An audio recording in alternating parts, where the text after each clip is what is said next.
Hi, I'm Jeff Lawton. I've just got some fresh food on the end of the line, and this is how easy it is. Once you set your system up with a bit of abundance, you can get fresh food straight out in front of your kitchen. There you go, beautiful.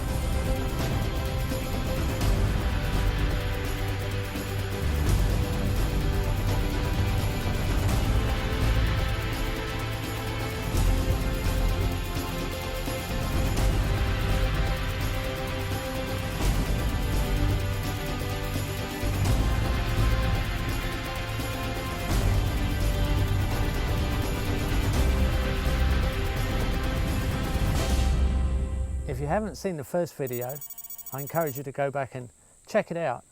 We showed you exactly what can be done in deserts, in the subtropics, and the cold climates. We gave you an idea that this is possible in the suburbs, in acreage, in large landscapes. You don't have to own land. You can be renting land. You can just get access to land. This is a design system that's possible right across the world. Check out our first video, because we're going to move on now and show you not just the opportunity, but how you can do it for yourself.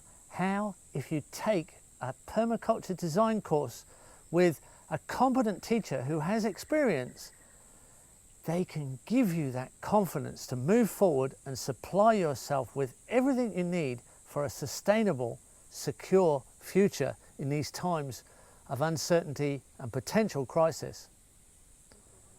Our first video has had thousands of views and there's over 1,000 comments, and it's great to see, and I've really enjoyed answering your questions. This is obviously something that's of great interest and something that people want to know about en masse. So we're going to do what we can to provide you with that information. Education online is something that's obviously in great demand and is of great importance. Now we're going to give you that all-important property purchase checklist.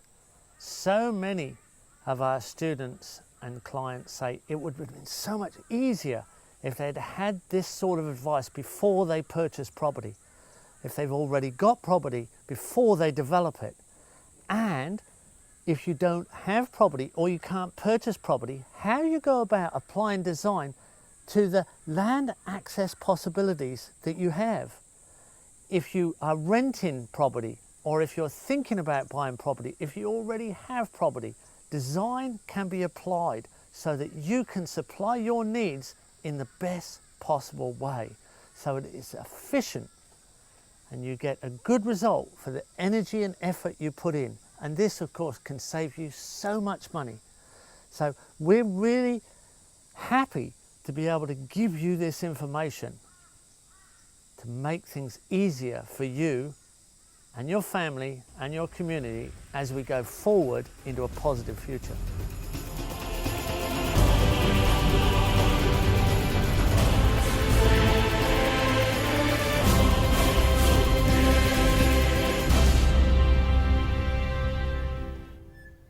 Access.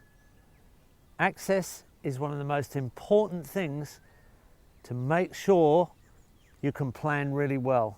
Access can be expensive in many ways. The cost of installing access, the cost of maintaining access, the cost of vehicle maintenance because you haven't got good access planned. It's a very expensive element and it adds efficiency to a system. It can be a fire break, it can be a heat store, it can be a windbreak planning in relation to water catchment. It can cause water erosion, or it can be a water harvesting feature. Let me show you about access, but first I'd like to say the most passive access is on contour. The next is down the center of ridge lines. That way you get an even and passive distribution of water. The ultimate access is, of course, multifunctional.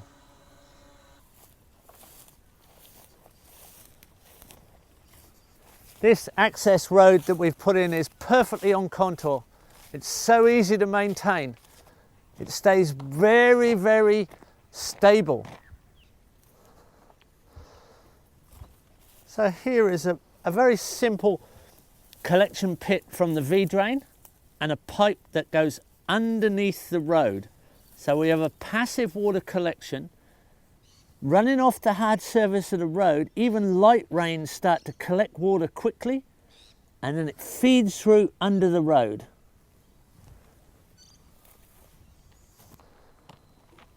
So I'm in the center of the access road here, and it's graded in both directions very passively, just a 2% grade from center.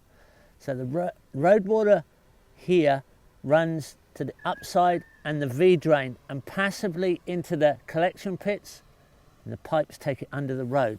The water from the middle to the outside runs that way off the contour, hard surface, towards the landscape. Together, they join another system. It becomes a water security collection now, which goes to living systems. Let me show you what happens at the other end of the pipe.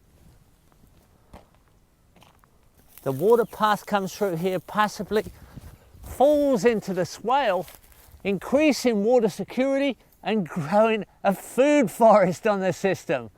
Now we've linked access to water security and a growing system, all to our benefit.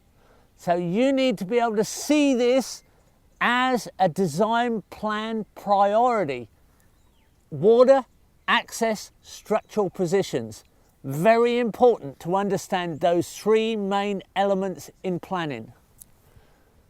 Another crossing pipe under an access road on the property. We're holding on to water. We're holding it as high as we can for as long as we can with a passive soak. This is water security. We don't want to exit water off the property. We want to take water on the longest path, over the most distance, over the most time, with really passive friction, rubbing up against living things all the way. Where we can harvest hard surface runoff, we do, and we soak water. We stop it, spread it, and soak it. Let's go through a property purchase checklist. So this is what we're talking about. The checklist for purchasing a property. The first thing we need to think about is which climate are we in? So that's a climate analog. In that climate analog, we've got to think about what latitude are we, north or south of the equator? What is the altitude above sea level, or in very rare occasions below sea level, which are rather rare, but do exist. Every 100 meters you go up is like going one latitude away from the equator, but day length doesn't change because of altitude. You have to bear that in mind. Now, the other element in climate analogues, the distance from an ocean or a large body of water, a sea or a very large lake. This affects the climate, and it makes a difference whether it's east coast or west coast. There are hot climates, the tropics and the dry, hot deserts, where you actually want more shade. And there are cold climates where you want more sun emphasis. So, is it too shady in a cold climate? Or is the shade an asset because you're in the tropics or you're in a hot, dry desert? Or are you looking for sun because you're in a cold climate? This makes a difference when you're purchasing a property and you want to design a food security system. What is water? Where are the water positions? Where's the potential for water storage on the property? And ideally, it's as high as possible. You're going to look uphill optimistically for water storage because you can always bring it down to you. You can drop down for free with gravity. Energy not required on gravity feed water systems. Access. If we're looking at access, we have to look at how easy is the access within the property. Where are the entry points? Where do we need to get to across the property? Internal access can be very expensive to build, very expensive to maintain, and very costly on lifestyle. All the access through the property, within the property, has to be considered. Access, if it is extensive, needs to be multifunctional. Is it a water harvest? Is it a heat sink? Is it fireproof? Does it fireproof the property? Is it a fire barrier? Then we can make an assessment about where the ideal structural positions are. Where are you going to place the house? Where are you going to place the buildings? What are the earth structures that are going to be needed? And once we know water potential, once we know access possibilities, then we can make sensible decisions about where structures can be positioned. All of this makes a difference if you're going to design yourself a landscape that's going to be abundant and food secure, and you're going to be in a situation where any kind of crisis can easily be survived. So steepness is something. The landscape profiles. How steep is it? Steep land is very difficult. It takes very specific and expensive earthworks.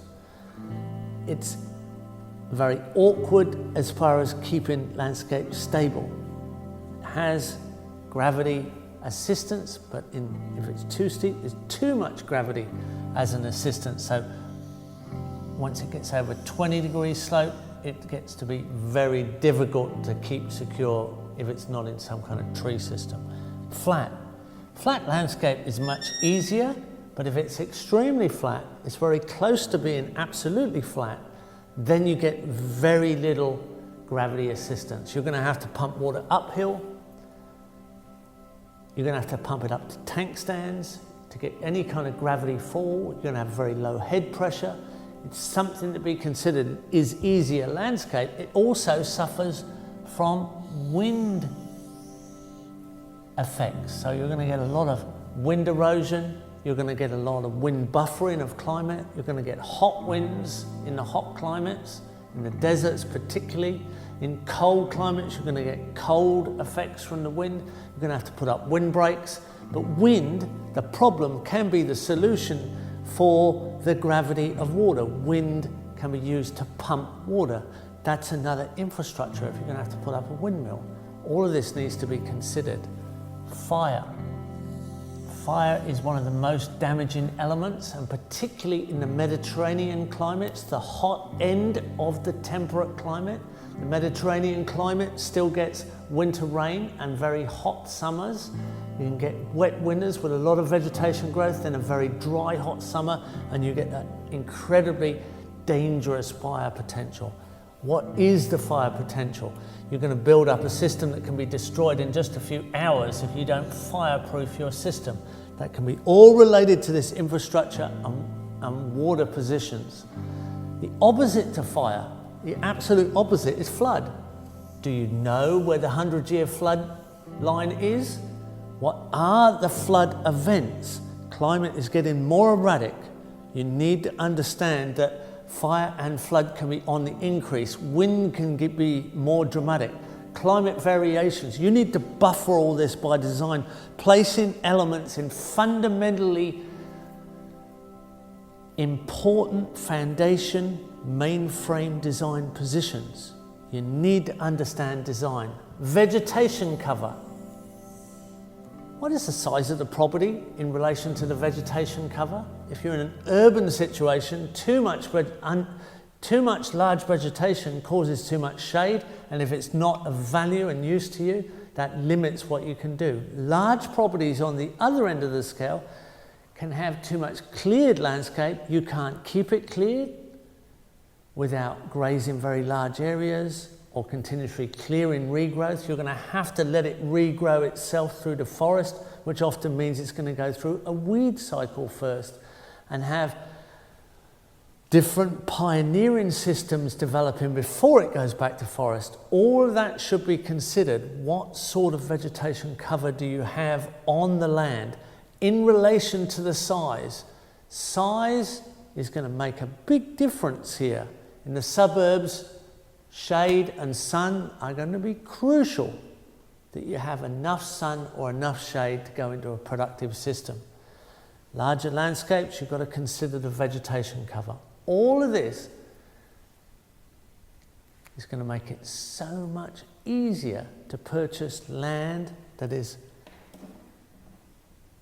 some land that can be developed so that you can go into a productive, sustainable, and long-term, crisis-secure landscape. Many people regret purchasing property once they realise the elements they should have considered before they make their purchase choice. Let's get it right. Let's help you understand the properties that are of value to you as a survivor, because they're not always understood by the general public. Often doesn't mean they're more expensive. Often they can be quite cheap properties. People don't recognise the sustainable elements that are useful to crisis survival lifestyle property. When you're looking at country that's this steep and drops off so dramatically, you really limit your options of what's possible. This is very difficult landscape to work in, and if you're going to work in this sustainably, really you're limited to very, very detailed specific earthworks, or it just regenerates back in the forest through weed cycles like this. There are very few options. Well, here's a classic. Brand new house, right on top of the hill. Got a great view, very limited opportunity for water. They're catching a lot of water off the roof, and they're taking it all the way down behind the garage. There's 3 big water tanks. And they're quite a lot lower than the house. They're gonna have to use electricity to pump it back up. So they've thought about their water, but they preferred the view to water. That'll probably change over time, especially with the situation as it gets more and more desperate and food security gets more and more of a problem. This is a situation we see all the time. There'll be a lot better positions lower down where we could get below good gravity water catchment. When we look at landscape profiles, a lot of people want to settle the top of the hill. So they're looking at positioning the house for a view. This is well above any water storage. Also, you can find that people want to settle down close to the river here, at the bottom of the hill, down near the river flat. Now, both are extremities in the landscape. Up here, we're above any potential water storage, and we're up in the wind. And it's an expensive place to get access to quite often. Down at the bottom, all the cold air sinks down to the bottom of the hill, and down here, we're in a cold air lake, where there's an accumulation of cold air in the winter, plus there's the potential of flood from the river itself. The mid-slopes, when we settle somewhere in the mid-slopes,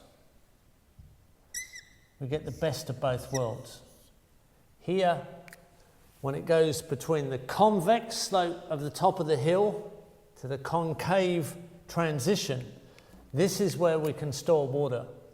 From here down, it's possible to put in water storage systems.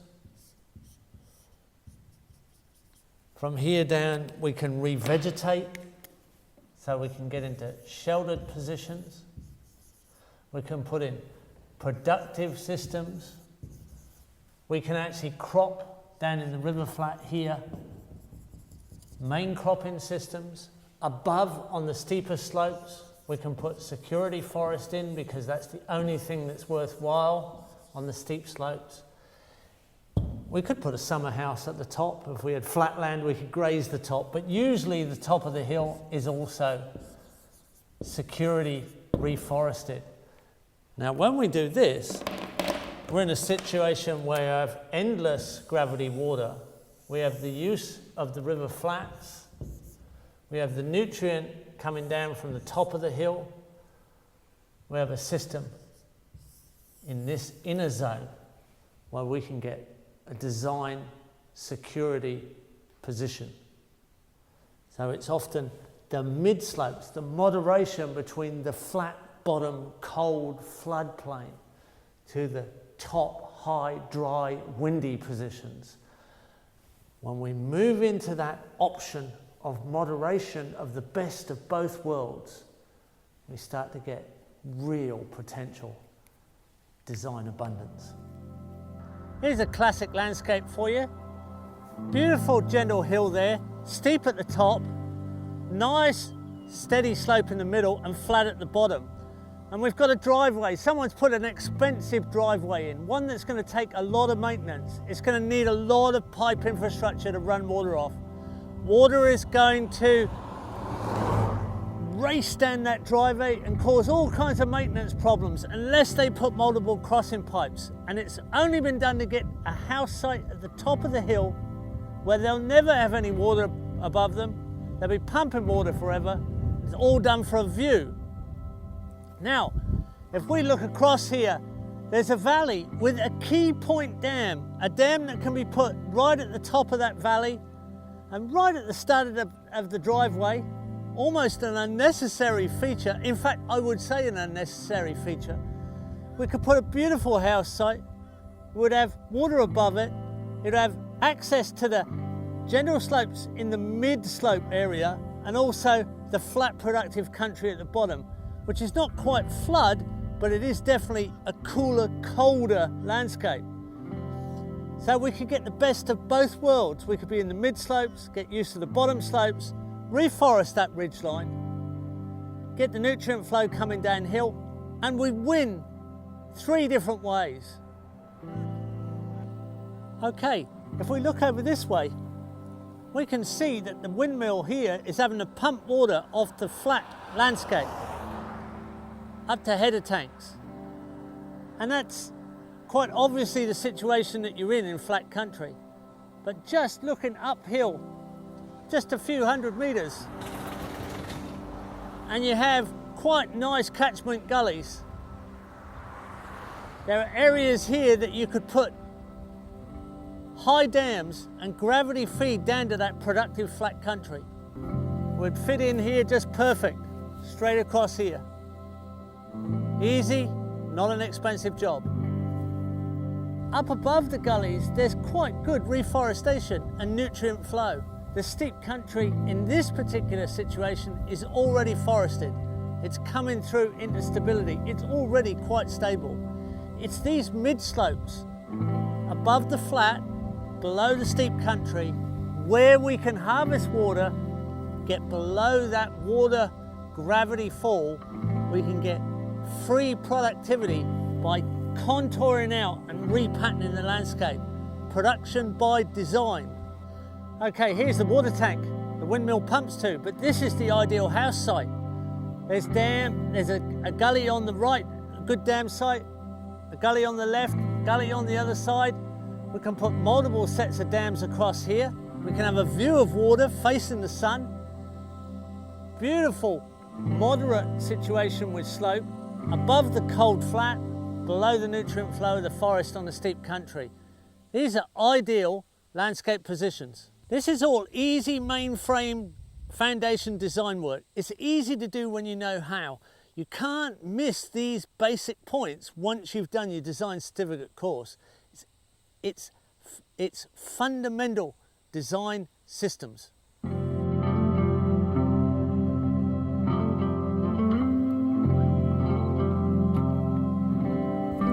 So we've come out here to have a look at this property. It's advertised, it looks a little bit rough, but when you get out here, you can see that it is quite rough. It's not well used, but we could easily turn this around. So this is definitely an opportunity for the right person who knows how to design.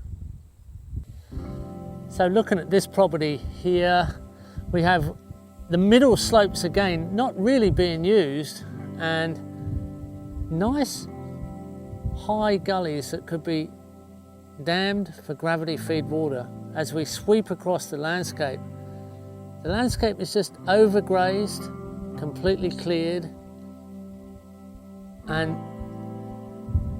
really quite heavily degraded. 2 more gullies here, both with potential high dam sites at the top of the middle slopes.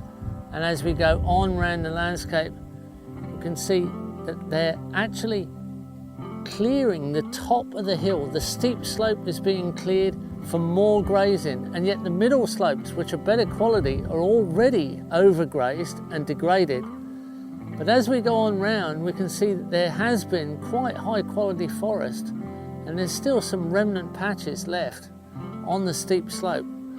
So more gullies, more water catch, all more or less on contour, can be linked by swales, so water could be slowed, more clearing on the hills, and again more forest.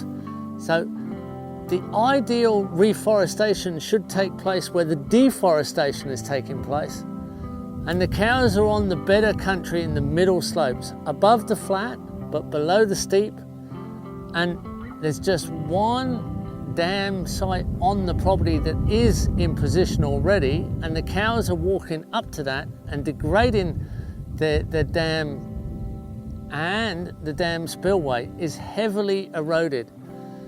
Rather than put in nice subtle dams in the high positions where we can gravity feed a diversity of trees and different polycultural elements, it's just a simplified system in position with straight line fences and degraded elements. This would be an easy property to develop with good pattern application. The opportunity is there. You can see it in the landscape with the water flows and the potential to polyculturally design this into absolute abundance.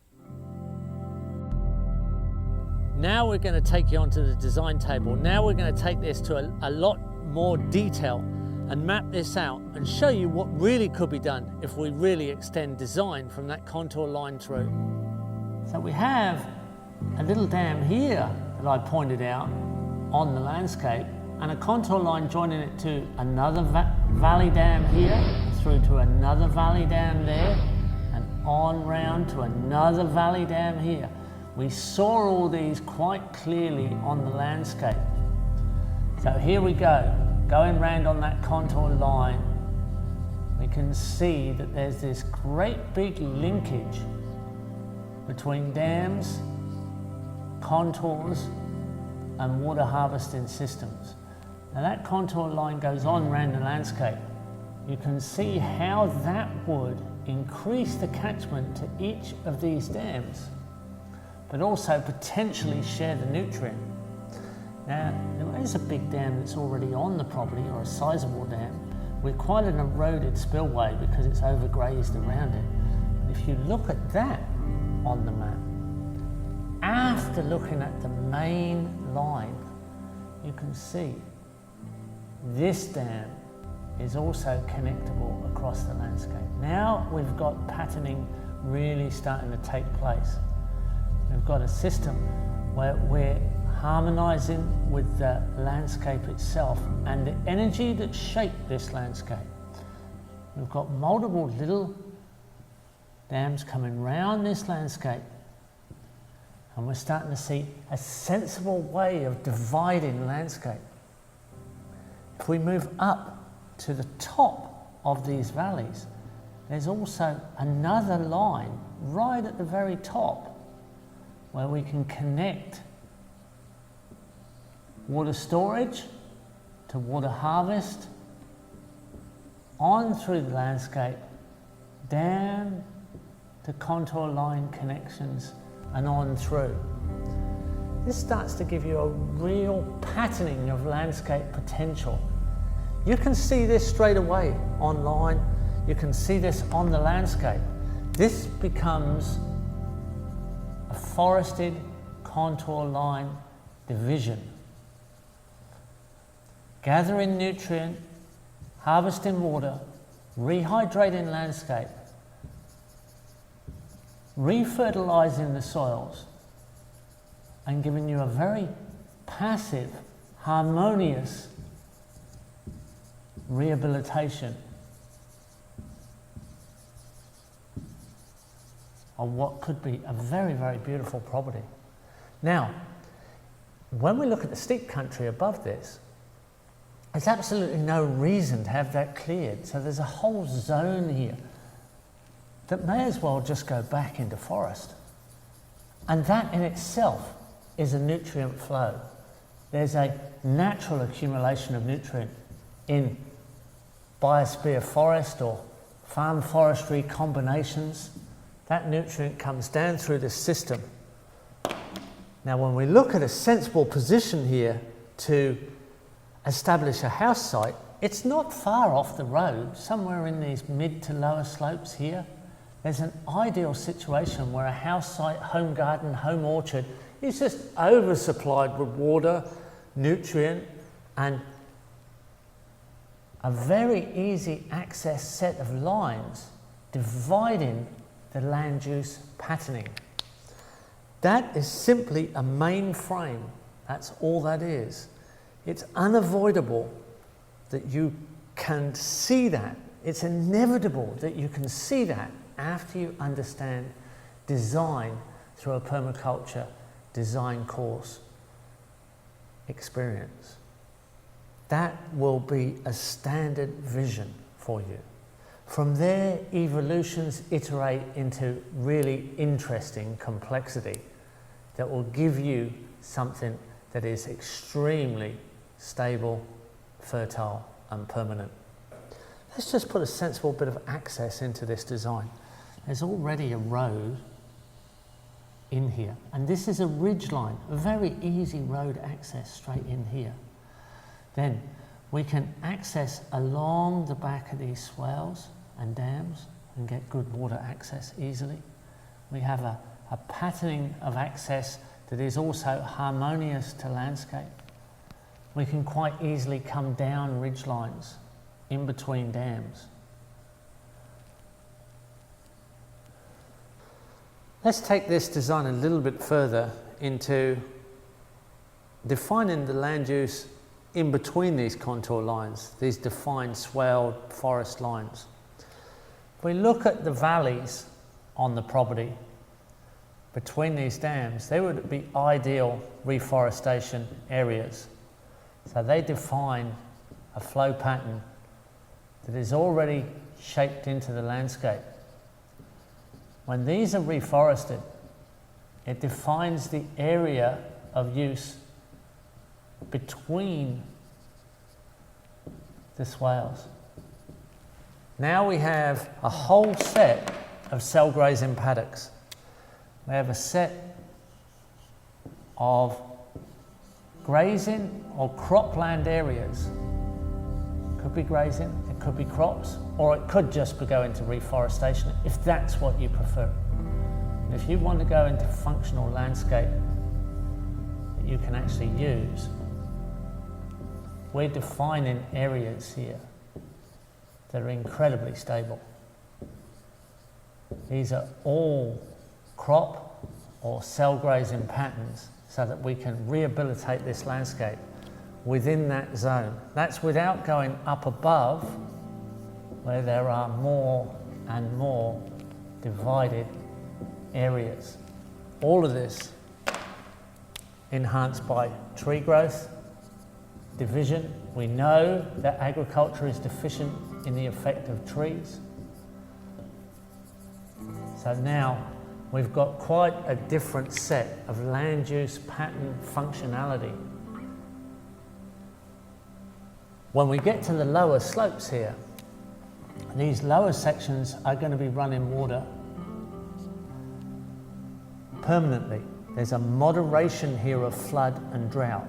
So instead of a flood event and then a drought event, a long-term drought, a flash flood, we're going to get a continuous trickling flow of water in the lower sections. So down here, we have an endless flowing stream event coming through this lower landscape. If we want protein, and we're not prejudiced about what type of protein, here we can go into fish ponds.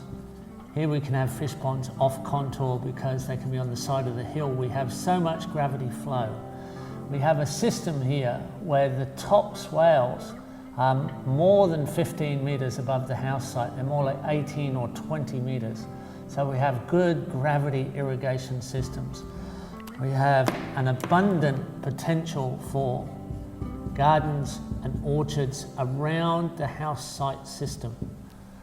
So this is a more intense set of patterning land use function. Now if we go back to the landscape in its present form, let's just have a look at the patterning in the present land use situation. So here is the pattern that's presently on the landscape. We have a harmonious water flow, yes. We have a scattered tree growth, but we have a complete grid line of straight lines, rectangles, that have no relationship to the landscape whatsoever. There's no real harmony involved. There's just a set of blocks. It's an exploitive, extractive pattern, and that's exactly what it's done to the landscape. It hasn't returned any surplus of energy harvest. It hasn't increased diversity. It hasn't increased soil fertility or soil humus. It's a simplified and simplifying extractive pattern. That is not beneficial to us or the landscape.